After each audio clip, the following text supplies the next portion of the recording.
Oh, this is Hope and Crafty Hope, and I am participating in the Use It Up, Fill It Up 2 challenge from Tiffany, which is at SouthernGals_designs on YouTube. On Instagram, and she's also Southern Gals Designs on YouTube.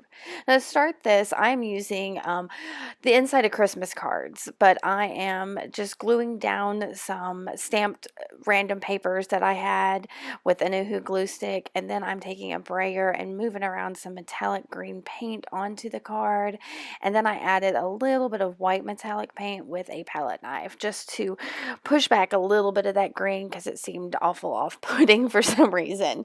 Once I got down, I wanted a pop of more color, so I'm going to use some pink patio paint. Now, this is Tiffany actually recommended this. She used to use it all the time. I don't know that she does anymore, but it's a great pop of color. And I started with a palette knife for that, and it just didn't give the impact I wanted, so I just used my finger and smushed that pink paint all over the place. And this is a distress crayon in yellow. I'm not real sure the exact color, but I added some more yellow to the page with it because there had been some of those collage papers had a yellow on them. And I took a piece of dictionary paper and cut a scallop out and glued kind of the outline of it on there, and then I traced it with just a basic, I think this is just a Pilot pen, on the inside. I was trying to define the shape of those scallops a little bit more, but it really didn't work, so I took the white metallic paint and just colored the inside of that, knowing that I could add some other accents on the inside of that if I had a neutral space there. So once I get that down, I'm going to glue down the other piece of the scallop, the bulk of it, on the other side of the page, again using my Yoo-Hoo glue stick. And I really kind of love this effect. It didn't come through as much on this card, but it's really kind of fun to have those spaces to work with.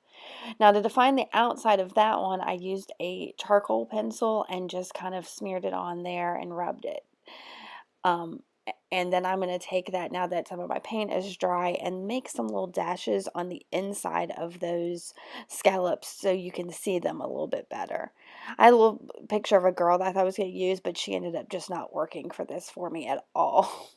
I added some dashes with a white Sharpie paint pen, but those don't really come through in the end on this page.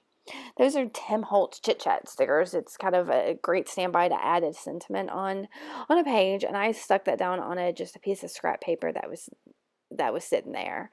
And to add some more accents to the background, I used a pencil and scribbled a bit, and a black Sharpie paint pen to add a couple little dots. And from there, I thought I was going to use some white to go around on some pages, but I decided I needed a little more yellow, and so I added that, and then, just kind of scribbled around with that charcoal pencil before finally gluing that sentiment down. Now, I went around it with that pen and added a couple little scallops around it to kind of carry that theme through there. And I took a really basic permanent black marker and went around the outside of this card to finish it up and frame it. And that was really it for this one. The sentiment really is the focal to it, and it's kind of I don't know, it's not my usual colors, but it's definitely a lot of fun. I hope you like it.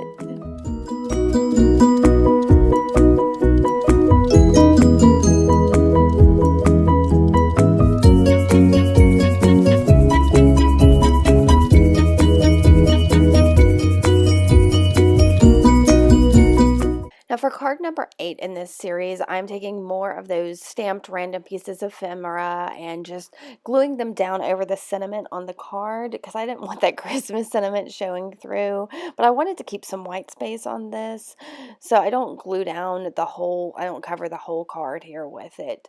And while I was sitting there, I realized I have this big box of, there it is, 36 colors of acrylic paints that I had bought myself some time ago and never used. So I thought, hey, let's use it up. And I was getting kind of tired of the metallics. So I pulled those out and picked out some fun bright colors. Here's a purple, and I'm just smearing it around with my finger. And then I used an orange and get a wet paintbrush because I realized my finger wasn't smearing it as much as I wanted, so I got a nice big paintbrush and move those colors around on the page a little bit more to really kind of not, I don't know, to spread it out because those are pretty good acrylic paints. And I added some bright green too, and I really like how that makes these colors kind of pop and blend together.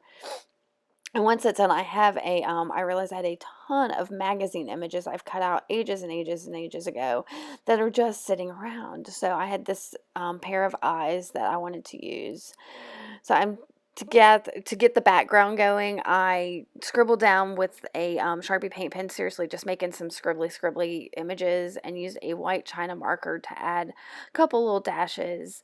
I'm trying to figure out where I want my eyes, and I kept playing with it, so I finally was like, shoot, I'm just going to glue those eyes down there. So I stuck them down on the page with my Oohoo glue stick and decided to go ahead and just dry the whole thing before I went on to the next thing. Now I've pulled out some of my hand carved stamps, and I've got I think that's some stays on, and these are just some double circles that add a little bit of fun to the background, and um, that's a Stabilo all pencil in black that I'm going around the outside of the eyes, and then a wet paintbrush to kind of just frame that and bring it forward a little bit to make it, the definite focal, because I don't want those stamps or anything to be what draws the eye here. Now I needed another color on here, I felt, and this, what is it? The Distress Oxides. I love the chalky finish of those, so I pulled out this blue one and another one of my hand carved stamps, which is just some little X's, and stamped that around on the page. And I really felt like I needed some more of something, and I thought I was going to maybe write something on a little scrap of paper, but I knew that wasn't going to work. So I pulled out my handy dandy Tim Holtz Chit Chat stickers, and these are just the word ones, not the full sentiments, looking for something that would work. And I found the word soulful. And since eyes are the gateway to the soul, I thought that worked really well. So I went around it also with the Stabilo and the wet paintbrush, again, to make that come forward a little bit. And see how great that looks? And I decided to add a little bit of a color on there, to a little bit more of that purple with a Color X crayon. And that was really it, guys.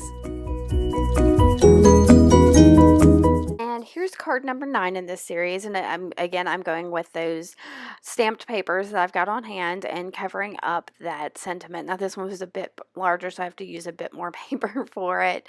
But again, I really was trying to work on keeping some white space on the pages, so I just kind of get these papers down so that they're random, but still cover enough of it to make sense while still leaving a little bit of white space. I liked a little bit of the black from the designs, but I don't need them to be completely cohesive. I took some more of those acrylic paints that I've got, and this one I just put it straight on there and took a palette knife and just smeared that stuff all over the place. I really like this kind of dusty blue. It's not something I would normally use, but again, I'm trying to use things in this that I would normally use. And then I've got a little bit of a white, but I changed my mind there and I decided I wanted to use some inks. So I pull out this pretty purple.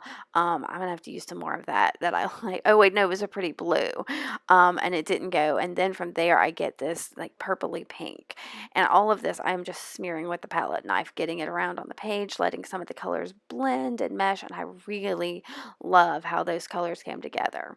So there, I had a little bit of white, just a touch, and smear that on there again with the palette knife. I didn't use anything more than that to get those colors down. And then I've got, what did I get? Oh, it's a Posca paint pen, and I wanted, oh no, it's not. It's a Moscow pen in like a neon orange. And so I'm just adding some dots on there because I wanted, I guess it's more like a complementary color to that blue. I always get those complementary and contrasting colors mixed up. But I added just a couple dots. They don't show up a whole lot in this, but just enough. Now here is a little bag I got from the bead store the other day when I was up there, and I thought, oh, I can use this somehow in my Use It Up challenge. So I'm again using it up, and I cut out just a wonky little heart, and then I'm using a real basic pen to draw on the inside of it and color it in real quick. And like I said, just a real basic black pen that I'm drawing my little heart with to make it as my focal. And so I've got that, and I decided I'm going to go ahead and pick out a sentiment, and it has something to do with the heart knows what it wants or something like that. You'll see here in the in the end. And so I glue all that down and trace around the sentiment so that again it brings it forward. And then I start adding some doodles with that pen. And in a second, I'm going to draw some hearts to kind of bring the idea of the heart back to the center, but I'm going to pull that orange out to try to bring it also in there. And it doesn't do real well on that brown paper bag, but it's there. And here I am drawing my hearts, and some of them I'm coloring in and some I'm leaving alone to kind of echo that partly colored in of the brown paper bag heart. And I really think this one worked really well. There wasn't a whole lot of forethought on it, but it came together really beautifully. So thanks, guys. If you like this, give me a thumbs up, like, leave me comments. Thanks. Bye.